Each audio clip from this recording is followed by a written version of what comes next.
Welcome back to the table, friends. I am your humble host, GreyDM, and with me, as always, is my co-host and co-conspirator, Owen. Hi. You are listening to Tabletop by Night, a weekly podcast where we continue our exploration of Vampire the Masquerade. Tonight, we gather around the table to answer the question, so what do you really need to know to get started playing Vampire the Masquerade? Nothing. You should know that you should go play it. Yeah. So before we get started, in the spirit of geeking out, I'd like to set a weekly little blah, blah, blah. I agree. Yes. So I'd like to establish a opening in the podcast here where we can talk about things we do pertaining to the hobby or tangential to the hobby, maybe brag, maybe just talk about things we're excited about. Well, I mean, so I say brag because you have something to brag about. I have something to brag about.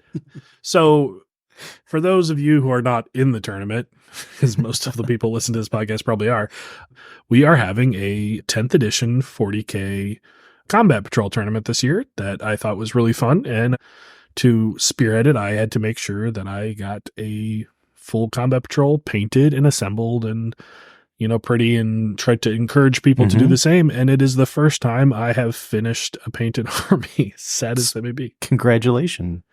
And this is a monumental this is a momentous task because back 15 years ago when we started playing, that entire time I have not had a painted army, and I finally do.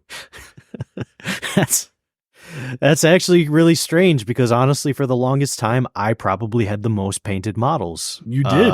And I hate painting. I'm not good at it. I don't have the patience for it.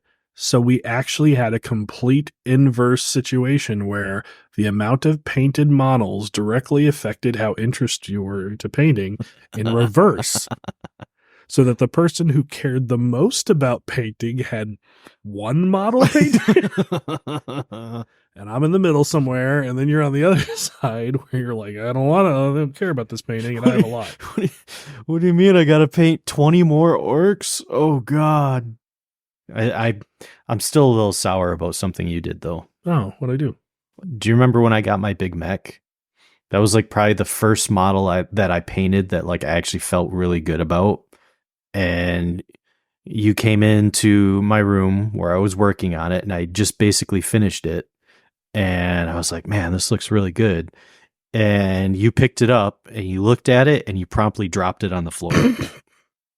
So I'm still a little sour about that. Hey, man, there is a big mech in mega armor sitting there painted up. Hopefully we'll pay you back from that. We'll see. Like, I just put it through its first test. Oh, okay. Yeah, that was my only metal model too. Oh, really? Yeah. Oh. Surprised it didn't just explode due to my curse of breaking. No, your curse probably just spread throughout that apartment complex, and in a year or two, it's going to collapse and kill everyone inside. Absolutely, deep. The curse runs deep. Yes, but yeah, I think it's a interesting experience now having those models painted and put there. I do find myself like finding reasons to ship them and then look at them again and be like, I have painted these models. Look at all I have wrought. So, I mean, do you have display cases yet? I do, but it's in the basement. It's not in the apartment yet. But yeah, they after they win the tournament. So what do you think your odds are? Who do you really have to look out for? Because I know you don't have to look out for me. Death Guard is gonna just die instantly to everyone I have to go against. Yeah, I don't. So looking at the people I have to go against, because I believe it's you.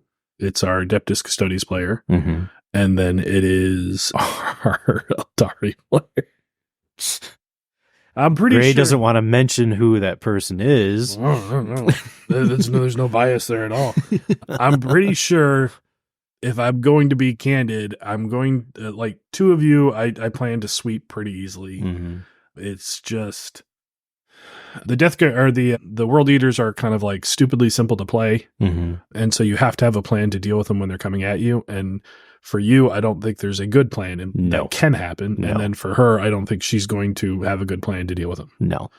Once they start pumping out 40 attacks turn, it's just like stuff's just going to go away. Yeah. And so I think she has one of the best chances if she was a really super cagey player to beat me, and which is why we'll go through a couple fights before we start the tournament with her, so she'll get a chance. But yeah, so it really like our Adeptus Custodes player would be the one who would have the best chance starting from an army, and he's also probably the one who's least likely to show up to the tournament. Oh, really? I thought he was really excited about this. Well, yeah, but does he show up with the? Oh, yeah, true. Custodes army? Yeah, true. I mean, getting a Custodes army to the army, there to the yeah. But if he does, it's good that I play him for obvious reasons, and he's the only one that I'm like, you know, like it's gonna be tough because I've done the math. 20 of my guys can run up and bounce off 5 of his guys. Oh yeah. And there's the army. Like it's gone. Pretty much. Or he can get super unlucky, roll a couple ones, and I could wipe him out turn 1. So like, yeah. But yeah, I don't think Combat Patrol is a balanced or a fair tournament. No, I don't either. Yeah. So it will be fun to see. But like my main focus with it was I just wanted a tournament to happen so that people either went through this experience going like, yeah, this is something I really like and I want to do it. So now I'm going to be very interested in pushing this forward next year. And then maybe we can be like, well, what game tournament do we want to do? So that'd be good. So far away from that. Was there anything you did hobby wise this year, this week? This week? No, not quite so much. I have not done as much painting as you have in like a month. Kind of need to get on that because it's coming up and I've got like 30 things I need to paint, but I'm not as meticulous as you. So 3 colors. That's what we said, right? 3 colors. Well, they've all got 1 color so far. They get the points for 3 colors. No, I have not really done much hobby related recently. We did play Mutants. Yeah, we did play Mutants and Masterlines, really kind of fast and loose. I don't feel I did a very good job as a DM, but hey. Look, this is the first time any of us were exposed to those rules. Yeah, I don't think that was bad. And getting halfway through an encounter and then realize you've been doing something wrong didn't help either. I don't know how many times someone's approached me like, hey, this ability that I have, I think we've been doing that wrong. I'm like, oh God. Oh, I'm so sorry. Oh yeah, that hurt your character a lot. Yeah. Well, okay. But I mean, it was fun for a one-off. It's one of those things I'll have to watch some people playing it and get a bit more of a feel for it because I did not put as much time into it as I should have. But that's all right. I was kind of thrown quickly under to do that. Yeah. You were a very appreciated break. Yes, allowed us to get some time before we started a different campaign. Right. And I mean, I think it went okay. It seemed like everybody enjoyed themselves. I don't think anybody was angry about it. I think everybody had a blast. I'm kind of surprised 2 of our normals didn't show up. Yeah, I was a little disappointed in that. They probably would have liked some of the stuff that happened, but it would have balanced the scenarios a little bit better instead of me leaving people out because the campaign I used, I realized a little bit later, was a much higher level than the people we were playing. But it worked out. Only 1 person nearly died. Yeah. Or just straight up died once and came back. Yeah. Technically. I'm back. Hey, I'm back. Died multiple times, changing every time. Yeah, it was. I thought you did good. I thought it was definitely a fun thing to explore in the future, and I think we know now how to approach it. Yeah, a little better. Yeah. If you ever plan on doing Mutants and Masterminds, whoever is going to be DMing the game, you're going to have to sit down with each of your characters, and you're going to have to go over the powers and abilities that they have and set some ground rules. And just get it all. Because otherwise you have a guy that's basically immortal who comes back with different powers each time, and he spends all the time in between encounters killing himself until he gets a power set he likes. Just hitting the reset slot, button. Yeah, the slot machine. Well, what do we get this time? Ching, ching, ching. I'm a bear. Yeah, that was pretty good. I'm just a normal guy.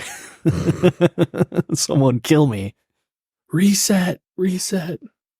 But yeah, I mean, it was all right. Yeah. I'd do it again after some more experience with it. Mm-hmm. So, speaking of TTRPGs, let's get on to the topic at hand. The whole point that you should be listening to this podcast for.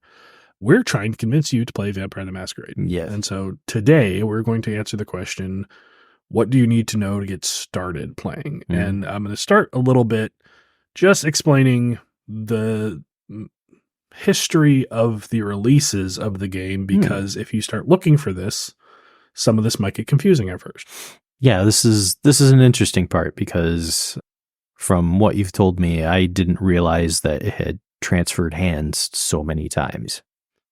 Yeah, so starting with the original version of Vampire the Masquerade came out in 1991. I didn't realize it was that old. Yeah, so 1991 they released the original version. It's, from what I understand, it's paperback. It contains most of what we know as the game.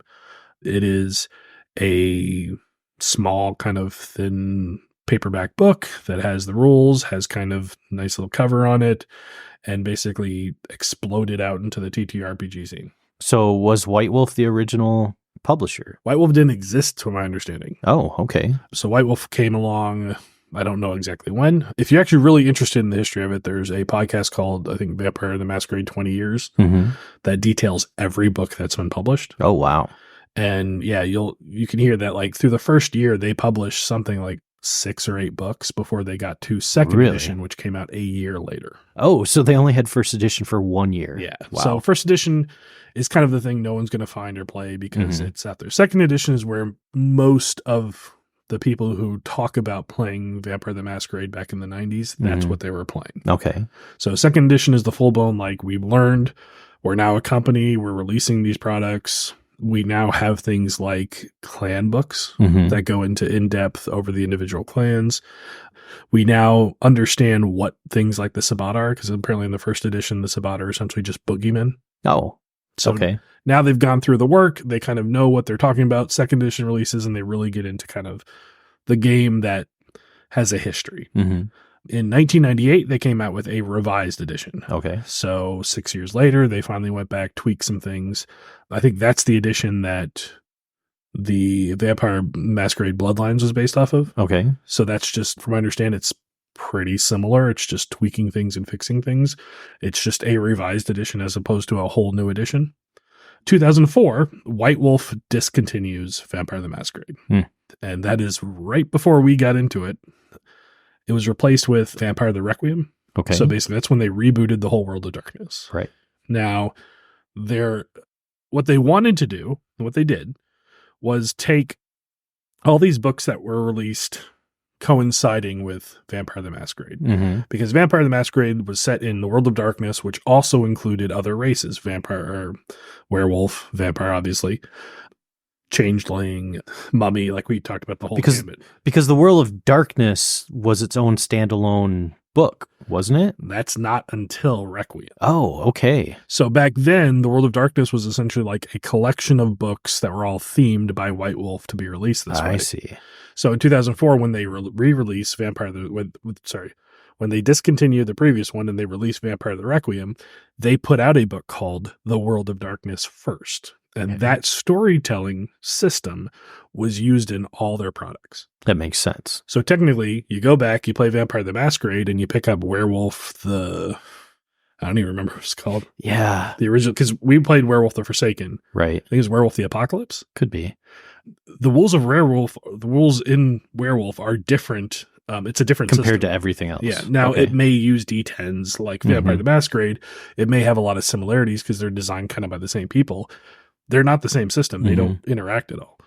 Yeah, because I know if you look at character sheets from Requiem, a werewolf character sheet and a vampire character sheet look nearly identical. They just call things something different. So when they came out with the new World of Darkness, that's what we called it for a long time. Officially, the companies, since they've changed IPs so many times, it's now called Chronicle of Darkness. So the World of Darkness launched with the core 3, which was Vampire, Werewolf, Mage. So those core 3 kind of products all use the same system, and then they went on to do Promethean, Changeling, Wraith. So that's the one that you bought into where you had a ton of the books. Yeah. Okay. That was what was introduced to us, Mhm. and that was effectively a revamping of the whole system. Mm-hmm. So World of Darkness went with so it's the good part of the meet is to explain what the difference between these two systems were. Mm-hmm. So in both of them, you play vampire or whatever race you want to play as. Right. The Vampire the Masquerade was kind of known as a dark gothic punk system. So you step out onto the stage with a lush, rich history of possible things that occurred in the age of vampire. Mm-hmm. This is where you have books that go back all the way to the Dark Ages. This is where you have like the Book of Nod, all the things that we're going to kind of talk about over this whole podcast. But you have essentially, you can trace a lineage from your character's Bruja sire all the way back to the original Bruja. that go, yeah. Right. And they have big important things that matter. And some of these people may show up. The designers of Chronicle of Darkness or Vampire Requiem, they were like, no, we want to do like a Lights in the Darkness thing, which was kind of akin to what D&D did with the Forgotten Realms, Mm-hmm. where it's not so important that we establish an entire world for you. It's that we give you the guidelines for the world you want to tell. And then the only thing that really matters is what happens in your city. Mm-hmm. Who you populate it with and what they do. Yeah. So your city can have a character that you took inspiration from the previous games or from history show up as a vampire. That's fine, but we're just not going to create whole books of stuff dedicated to them. Mm-hmm. Now, from what I understand, that may be because they were starting over and that they wanted to go down that route again. Right. But that's not the game that we were introduced to. Mm-hmm. So they did start releasing books, which was like, so Vampire the Masquerade, its biggest setting was Chicago. Right. That was like the big blowout of Chicago by Night. Vampire the Requiem, the biggest setting to start it was actually New Orleans, Mm-hmm. which is why that's coincidentally where we played. That's where we played. The Chicago by Night or the Chicago setting book came out later for both of them, but like that was why we kind of shifted because our storyteller got that book. Mm-hmm. So, which is also very funny because when we were playing, a particular thing was happening in New Orleans. Yeah, that was kind of funny. So we were playing during Hurricane Katrina. Yes. And so like those events kind of definitely influenced our game, which was, Kismet. Yes. It was very interesting.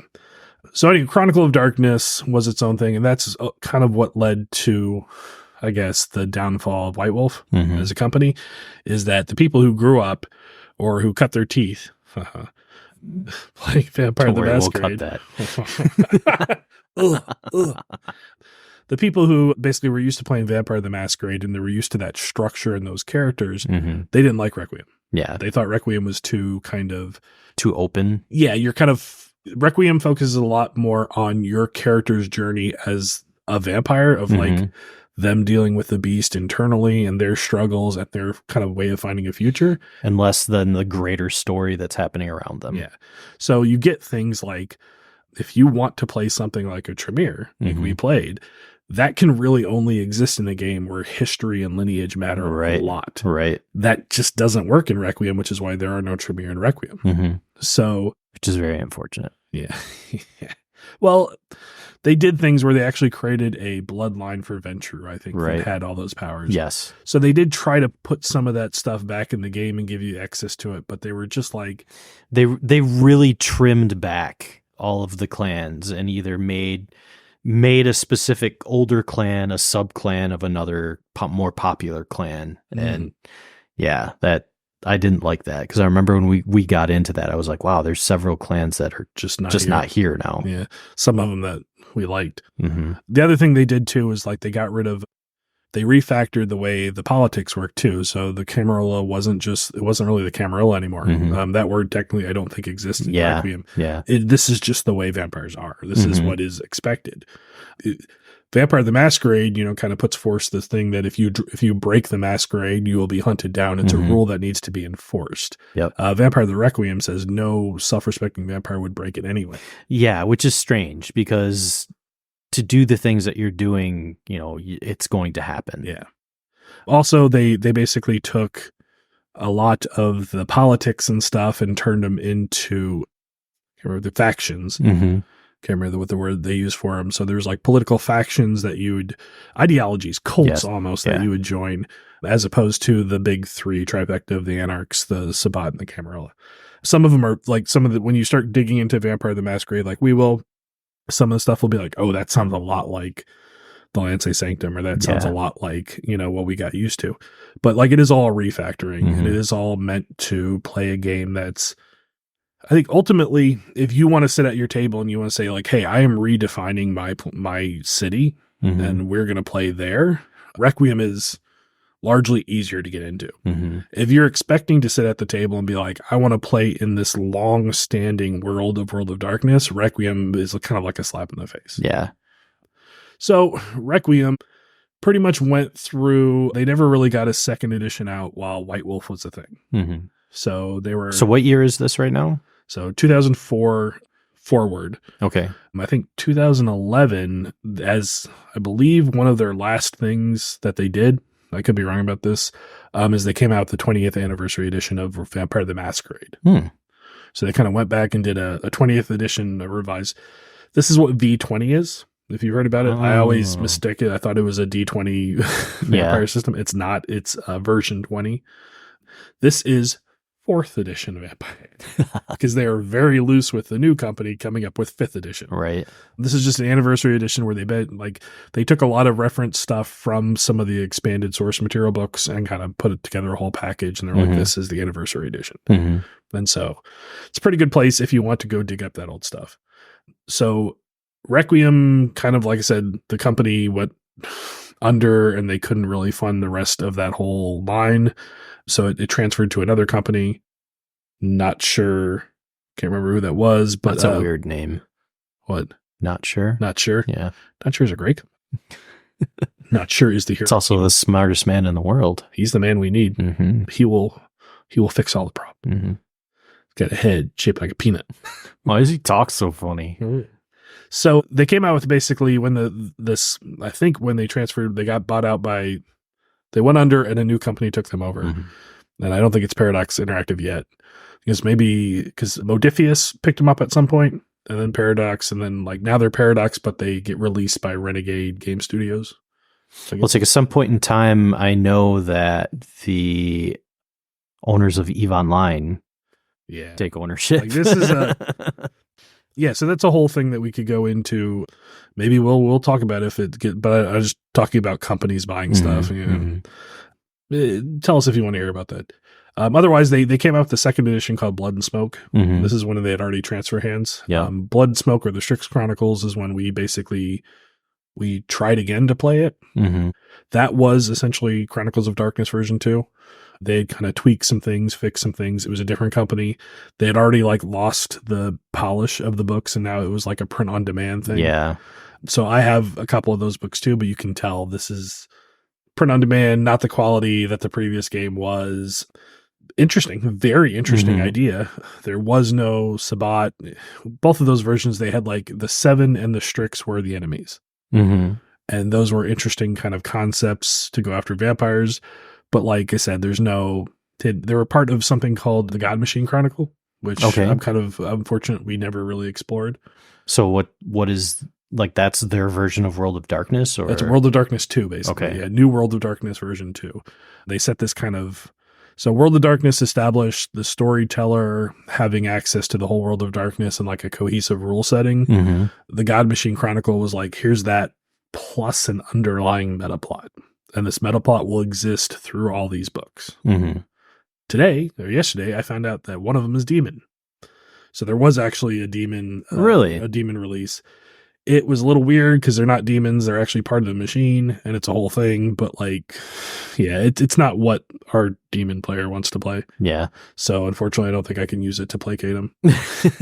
That's fine. We don't need demons. No. So anyway, shifting of companies happen again, and finally we end up where we are now, which I think is Modiphius actually puts out 5th edition, and then they go under, and Paradox picks them up and runs with it. Okay. Because I believe when 5th edition came out the first time, it went under, and then shortly after, Paradox Interactive, that is now the publisher of Vampire the Masquerade, dug all those books back out, relaunched them, and has continued releasing those books. That's at least who you will buy them from now. is 5th edition.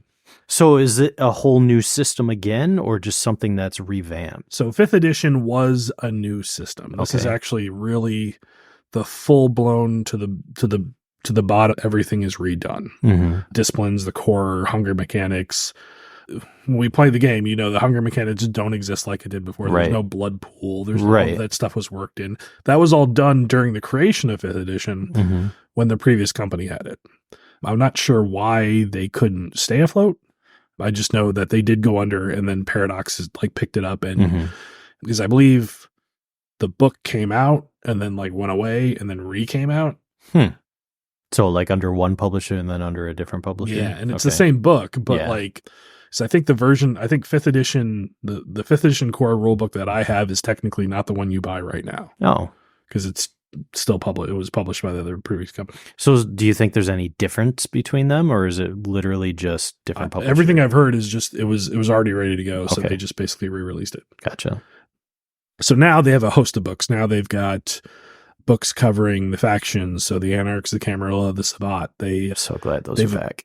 Yeah, they've got books covering blood magic, books covering That's good.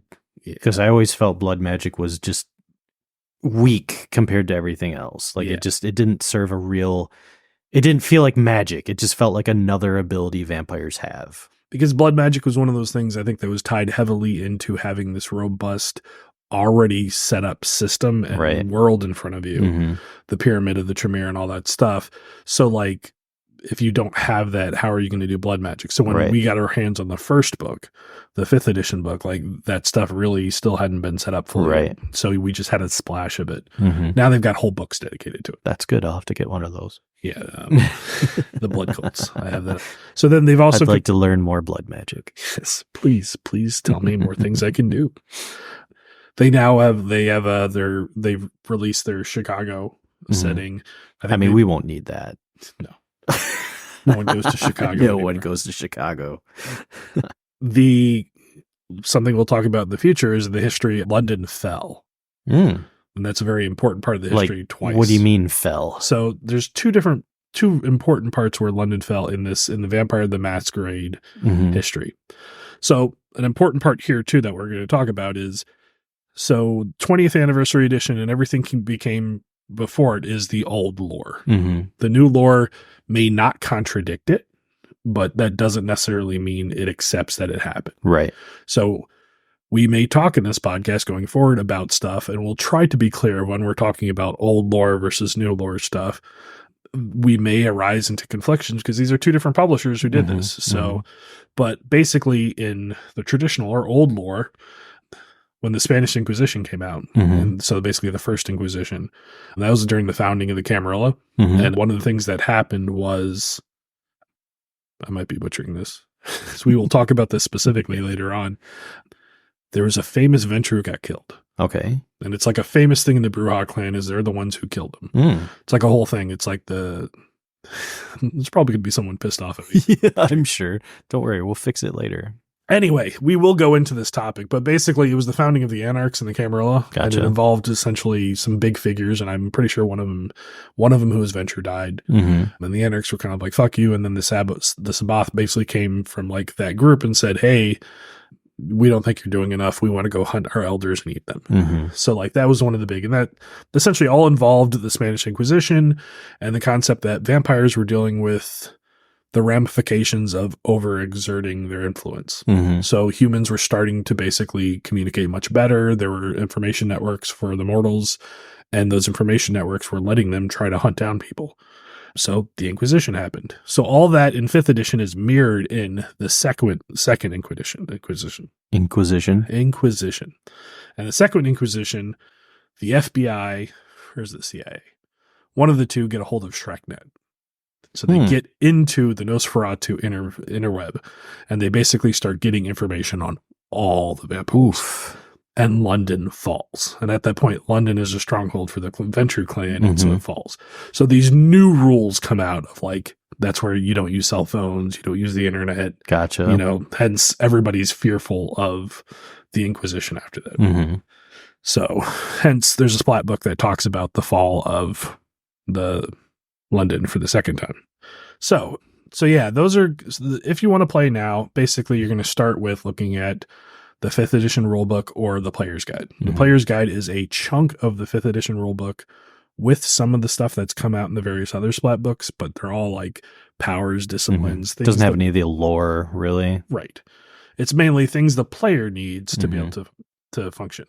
Really good thing to have at the table, because that way the players aren't asking the DM, the storyteller, for their books. So they can kind of go, oh yeah, this is how that discipline works, and I can look that stuff up. And that came out pretty recently too. So I'm sure you could find a PDF somewhere of the book out there. I'm not going to say where. Yeah, but surprisingly, compared to other roleplay systems, this one might be a little bit better locked down. Yeah. It might be a little harder. So as always, I mean, we're going to suggest legal supporting, reasons.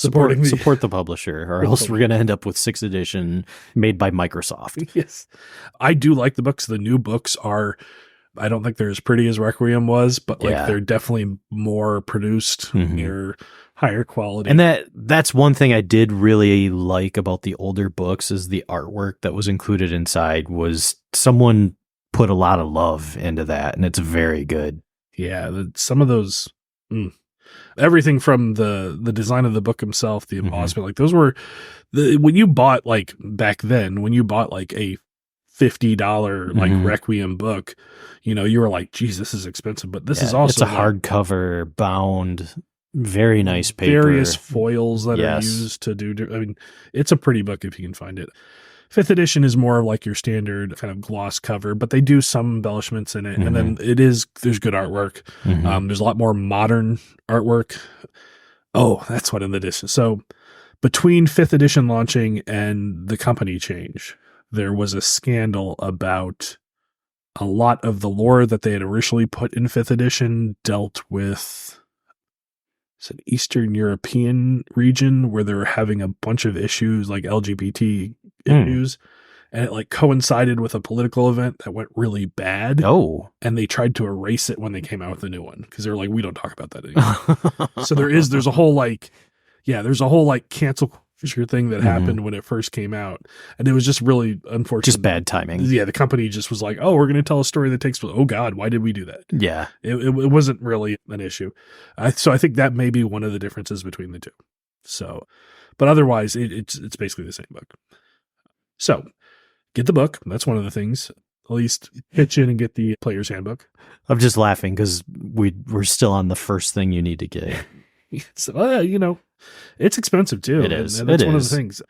So as far as the materials you need, the good news is that's the expense. Yeah. Everything else is ancillary. So if you're playing 5th edition D&D nowadays and you have a DM who's been in the hobby for a while, they may have D&D Beyond, they may have digital artifacts, they may be using Roll20 with a bunch of downloaded maps and stuff, they may have a whole bunch of minis lined up, you may have like a whole bunch of different dice sets, which, some bad news there, you only need one of them for Vampire. Yeah.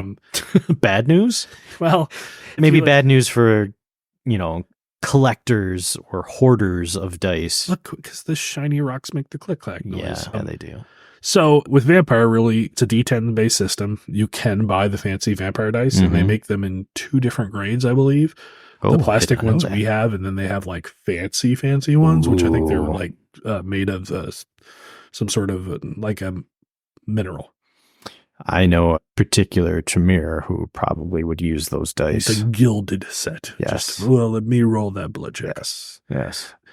The D10s for Vampire you have to look up and have a little reference for what the numbers cross over to. But basically, you can do it with D10s without a problem. You're not going to suffer for it. Pen and paper, character sheet. That's really all you need to play Vampire. The cool thing is, playing Vampire, you really don't even need to be around a table. No, we pretty much always played sitting in a living room in a comfortable chair. It is such a social game. It is you're not going to be focused on placement in an alleyway in a shootout. No. That's not the way the rules work. You do want to be more social. You do want to be more interactive with your fellow coterie members and with the characters being presented with you. So really get comfortable, but find a place that, live it up. You don't need much to play the game, and the game is such a fun thing to play if you can get the ball rolling. Yeah. I mean, I'm going to say this, but I don't want it to be, something that discourages you, but you do kind of need the right people to play. You don't want people that are going to be locking up at the thought of, a social interaction with people, or having a difficult conversation with someone, or people who don't have the mental, what do I want to say, maturity to understand that you're playing characters and you should not be getting mad at the person sitting across from you for doing something their character did. Yes. Someone attacks you, Jen. I attack him specifically. Like, his character? No, the person. 2 years later in a completely different game. Yeah, right. You do, with pretty much every RPG, it's generally recommended by people who have done this for a long time that you have a session 0 and everybody gets on the same page. You really need to do this with Vampire. Yeah. You are talking about potential themes that deal with murder, vices, even some that verge into territories of like sex and exploitation. And our table really didn't do that much, but it's still there. Yeah. It's still something that's always kind of on the edge. And whether you handle it with their recommendation, which is like that's on the other side of the curtain kind of deal, where like we fade to black, some stuff happens and then we'll come back to it later. There's still elegant situations, but like if you're not ready for that, you may have a bad time at the table. So you need to have everybody on the same page to begin. Right. On the opposite situation, the opposite side of things, Vampire could be a situation in which a psychopath gets to live out their fantasies, and no one's going to enjoy that. No. You kind of want to have more. People are going to have a tendency to be villainous if they want to, but like the system will penalize you in the long run, and you will eventually lose your character. There's always going to be that person that maybe just wants to play a evil person who's going to harm people and live out that fantasy, and you want to identify that before you play too. And not to turn anybody off of the fact that they want to play an evil character, you absolutely can, but there just has to be limits on how you do it. Yeah, this is not torture porn. This is political. Correct. Political motivation, and an eloquent, long thought out backstab is absolutely inspiring to view. But like just going over and murdering hobos every day is boring and should be not encouraged. So, knowing that you now have the tools or know how to access the tools needed to play Vampire, what kind of setting are you about to step into? So let's talk about the World of Darkness a little bit, specifically how it relates to you as a fresh kindred, a fresh lick, a fresh pulled from the ground. Hey, what's one of the words? Can't remember who calls them licks. So Vampire is obviously a game in which you play as a vampire. So this whole podcast will be a deep dive into what that means. But like, let's talk about most of the basics that you need to know right now. Vampires in this game are undead magical creatures. So this is not a infection that can be cured. You are not a sparkly teen heartthrob. I mean, technically you can be. Can't step into the sun, but yeah, you can't step into the sun. Well, again, technically you can. Yeah. Thin bloods do complicate things. Yeah. So you are a creature, you are a body that is animated by blood magic. So that has some ramification. That means that you can't eat, you can't really sleep except to go into a form of torpor every night. You can't do all the wonderful things that you enjoyed as a human unless you pay the price, and then it's only a simulation of those things.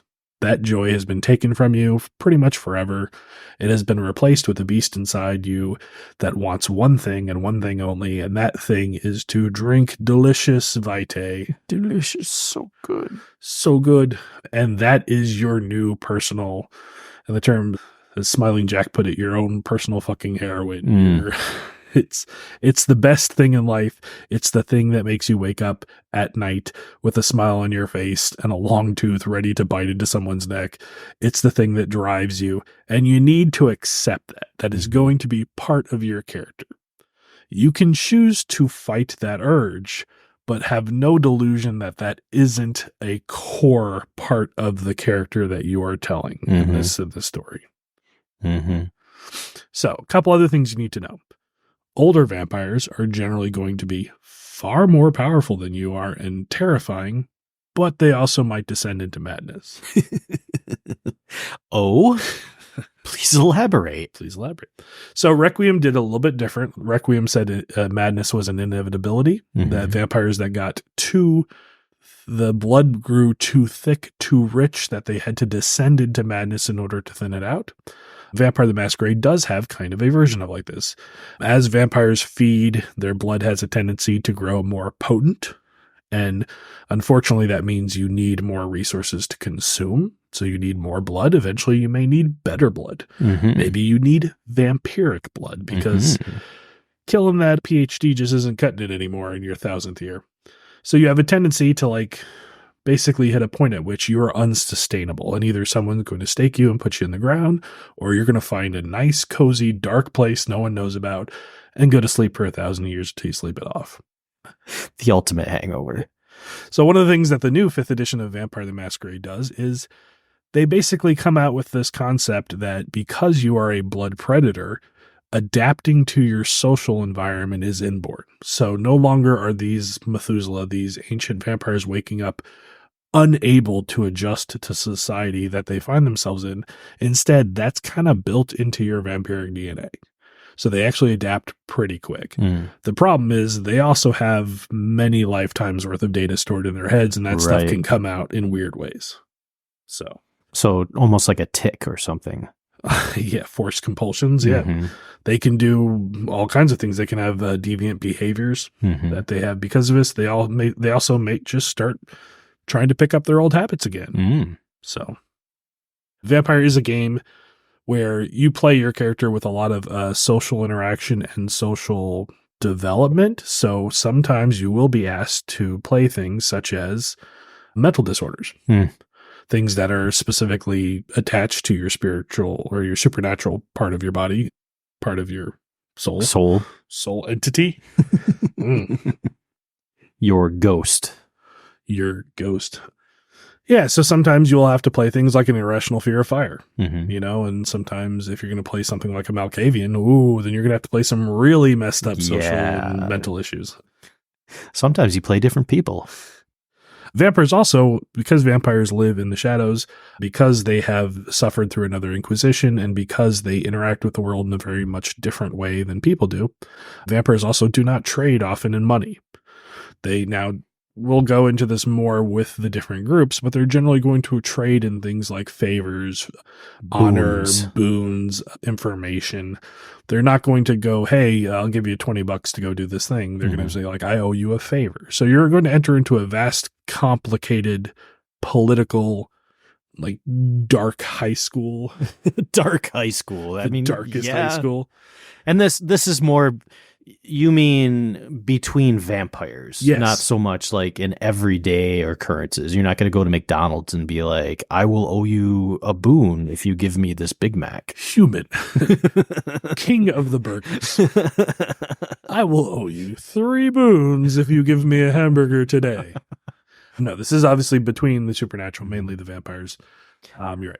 The thing that I always really enjoyed about the whole boon thing, at least again, this was in our game. I don't know if it's so much in all of the games, but the public record of boons that existed, and the fact that you can sometimes purchase a boon from someone who owes a boon to someone else. So now they owe you instead. Like I enjoyed that thoroughly. Yeah, so that's 50 our game, 50 the whole. Okay. So in Vampire Society, specifically in the Camarilla, there's a position that gets filled with some vampires. So once again, we are talking about a community of vampires in a city. They usually say it takes 10,000 people to support one vampire's feeding habits. So you can scale that up to determine how many vampires should be in any given city.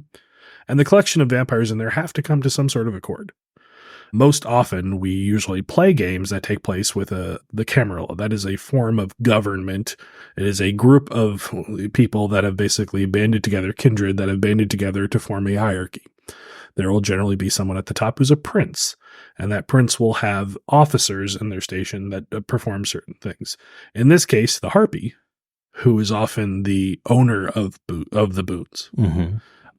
The seneschal, they're kind of making sure they handle all the day-to-day. They're the secretary. Yeah, they often handle the day-to-day goings on, but the harpy is basically the social representation of the prince, and they often need to record and know boons. And these are generally like the larger boon. Oh, yeah. This isn't like the little stuff. And the importance of this is that in the vampiric society where favors are exchanged, favors need to be recorded somewhere occasionally so that there is some severe downside to reneging or consequence of breaking a favor or breaking one of these promises. Mm-hmm. Hence, if it's a big boon, you register it with the harpy. You let the harpy know that this person owes you a favor, and that may be called upon publicly. Now, in our games, we made it more tangible. Mm-hmm. We actually had like a bulletin board. Yeah, that was pretty cool. I did separate the boons into two different types. There were boons that didn't need to be tracked based on who had them. They were more like into a currency. And then there were like blood debts that were pretty heavily, and those were very public and very important. And this is the wonderful thing about vampires. You can play with these things. The next time we play a chronicle and we develop a city, it'll be very fun to come up with an alternate way to accomplish those same things. You know, we took a lot of inspiration from John Wick. Yeah, because we did have the coins. Yeah, the coins were, I like the coins. The coins were good. I liked it. So, as a vampire, you're going to be a fledgling that's going to be thrown into this kind of circus. So you're going to have a bunch of people who all have complicated histories with each other. And I say people, but I really should say kindred. So you're going to have a bunch of kindred, some of which may be hundreds of years old. They're going to have complicated histories with each other. They may have debts and rivalries and hatreds and love affairs that you know nothing about, and you're going to step in the midst of this with nothing to your name most of the time, and you got to start finding a way to live. And sometimes, just like people coming over to the New World, to get started, you might have to incur some debts, some favors to some people. That's where the game's going to hook you. So vampires are torn between being solitary creatures by necessity and being social creatures by habit. And that's with other vampires. So you are a predator.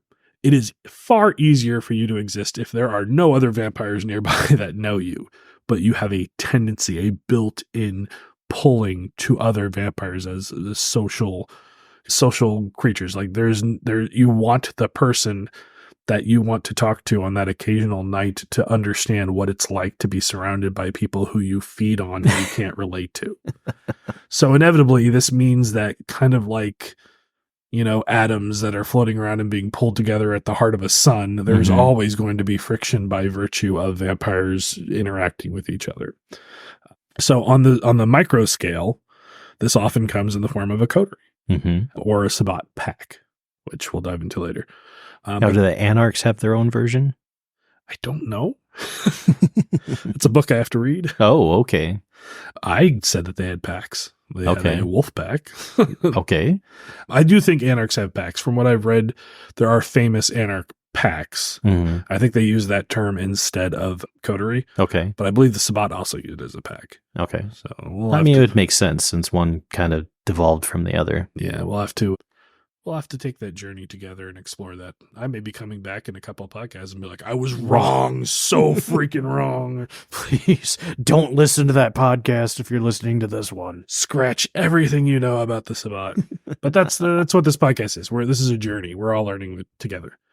So anyway, a coterie is really at its weakest, it's basically a reason that ties a bunch of vampires together, which gives structure to the people at the table. The game also has rules that allow a coterie to build up resources amongst themselves. So the success of one member of the coterie actually affects the success of everybody.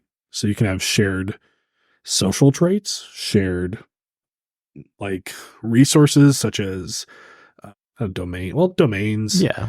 Haven. Feeding grounds, things like that. Yeah. Haven. As a vampire, you obviously have attributes, you have skills, but you'll also have merits. And merits are things that benefit you. And some of those merits are things like your income or the place you live and contacts you have. And coteries share some of those. So that if the coterie does good things, the coterie may get a boon from somebody important, right? And so the individual may also get a boon if they do something uniquely special or they hit a hidden arrangement with that person. But the coterie boon will basically generally act as something the whole group would then decide on. So it can be like feeding rights to a particular area or something like that. Exactly. And of course, being 5 vampires that show up on a scene and start doing things that help out the people that are there, you're probably going to be more easily accepted into the culture. But there's always going to be some suspicion, and there's always going to be some daggers lying in the dark. Maybe they just don't like what clan you're a part of. Could be. Maybe they don't like who your sire is. Ooh. So another thing, it's a good point, you're probably going to have to deal with, depending on the game that you play, is that somebody created you. And that is a very interesting relationship that you can explore. You think taking the relationship you might have with your parent, but stripping away all the humanity out of it and turning it into a relationship between two people that might be vastly different or very much the same, or obsession or fear. Abusive. It can get interesting. Yeah, that's probably something you want to sit down with your storyteller and work out ahead of time. Yeah. So I think that was one of the mistakes that we made. We never got to kind of dictate any of that. And so some of us had pretty horrible freaking relationships with our sires. And then some of us had ones that didn't matter. Or were non-existent for the most part. Yeah. And I think I've also made that mistake as a storyteller too. But so that's definitely something that you're going to want to think of is, who made me? Who's my vampire daddy? Or mommy. Hey, sometimes vampire mommy treats her little vampire child really well.